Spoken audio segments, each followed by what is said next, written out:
everybody, my name is Kim and this is my channel Bookmarks and Breadsticks. If you're new to my channel, a special hello and welcome to a channel that focuses on everything food writing. Anything from a chef's memoir to a good book about sourdough. Today we're going to talk about my July wrap-up. I thought about doing a book haul, but honestly, between my bachelorette party and all of these other things, I've had tons of books come my way this month, and I'll link to them in my cards. It just felt like too much of a repeat to just show you everything I bought and then a couple new books, but I can tell you what I've been reading. So this month was a really good month for me. I actually read 10 books. So my July haul, in my July wrap-up, there are 10 books, but I'm proud to say that 2 of them are fiction. So I'm going to start with the fiction books first. So 2 fiction books this month. One is called The Cook by Melise de Carnagal. This was originally a book written and published in French and translated to English this year. And the other book I read is Sourdough, or Lois and Her Adventures in the Underground Market by Robin Sloan. So both of these books I actually got this year during my bachelorette book haul. So I can link them into the cards above. So these were 2 great fiction books. Obviously, The Cook is more of a novella. It's about 100 pages. This was all about the details. You ever wanted the visceral experience of watching a chef discover his love of food, find his place in the world? This is a great, quick little read. Highly recommend. And Lois and her sourdough bread just tickled me pink, is a phrase my mom would say. It's just a nice, sweet read. Lois is a software engineer and actually works with AI and robotics to create, worker hands. And I loved the juxtaposition of what her job was and then this very hands-on thing of learning to make sourdough bread. I really loved this book. This is a book I'm actually going to put in the mail and send to my mom because it's something she'd actually read and really like. The third fiction book I read this month, I actually don't have a copy with me anymore. It's called The Bookshop on the Corner, and I did send it already. I gave it to my mom when I saw her for my bridal shower and bachelorette party. So that book is with her. She really liked it, which I always think is important. Every time I send my mom a book, she's so wary because she thinks I'm sending her something like a food history book, which she's not into. But she really liked it, and I know people had some mixed feelings about the book, but I thought it was a really pleasant read. If you need escapism, it's a book on the beach, it is a great book to bring with you. So next, in the month of July, I read 4 different memoirs. And I'm really proud to say that 3 of these memoirs are written by women, which is always cool. I love diversifying my reading and really trying to show support. So the first book, which I did cover in another video, this is Wine Girl by Victoria James. Victoria James was the youngest sommelier in the United States, and it is about her personal life and her rise through the wine space. I did a comparison of this book to Bianca's book, Cork Dork, which you will see in the cards above. So go check that out if you want a little bit more in-depth review of this book. Another book that I finished this month is The Temporary Bride. This is by Jennifer Klinek, and I actually did a different in-depth review comparing this book to Red Meat Republic, which is later on in my wrap-up, in a duos video, and this all focuses about audiobooks. So this book, along with Red Meat Republic, I read as audiobooks. This book we listened to when we drove all the way from Chicago to New York for my bridal shower and my bachelorette party. I know I'm not giving you a lot to go with this month because I've done so many reviews on these books. Another book I read this month, Burn the Place. This is by Ilana Reagan, and this book is phenomenal. Phenomenal. I love this, and it's like the reviews on the back alone speak volumes to how powerful this book is.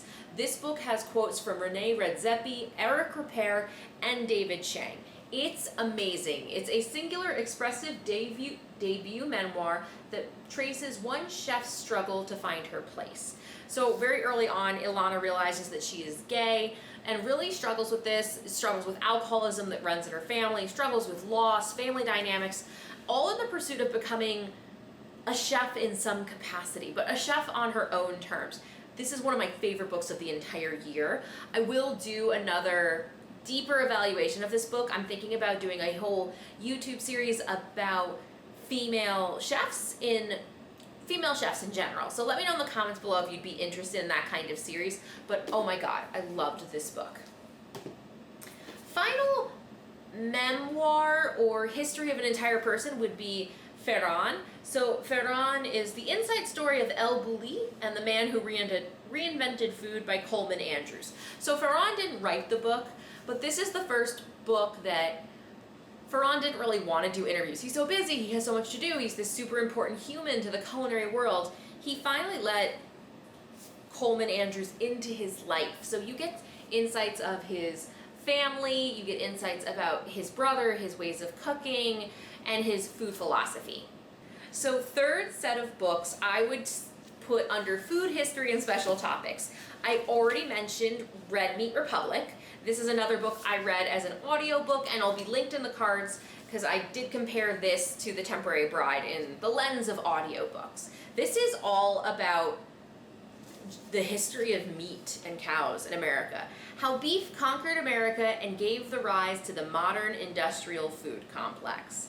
I did get this from a small bookstore in Buffalo, New York called Talking Leaves. So always remember that if you're looking to buy books, please try and support your small, independently owned bookstores. You can buy straight from their websites and they'll ship to you. And especially during COVID, a lot of these smaller bookstores have really lost their foot traffic. So please consider buying local, support local, or you can buy them online through bookshop.org, where a portion of your proceeds will go to independent bookstores. So that is my plug to help everything small. Help the books.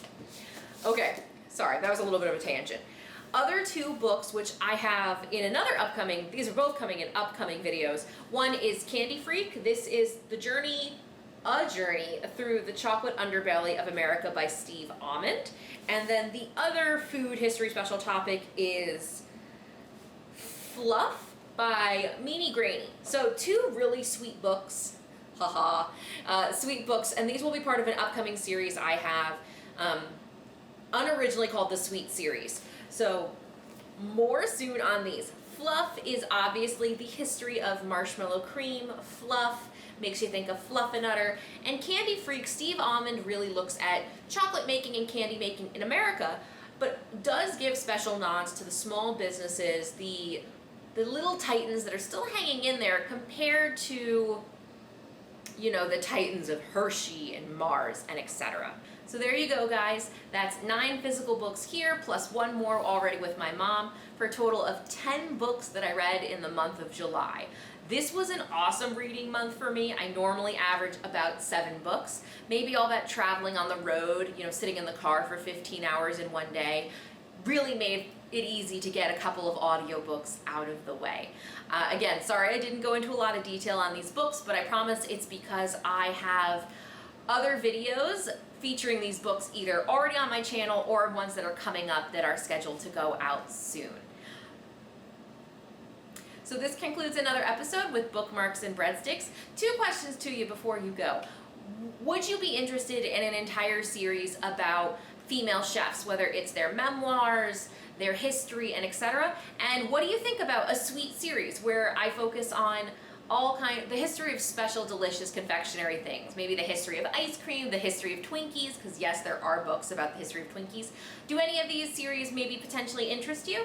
Let me know in the comments below, and please consider hitting that like button, that subscribe button, and hit the bell icon to stay up to date for my most recent videos. Thank you so much, guys. Have a great day.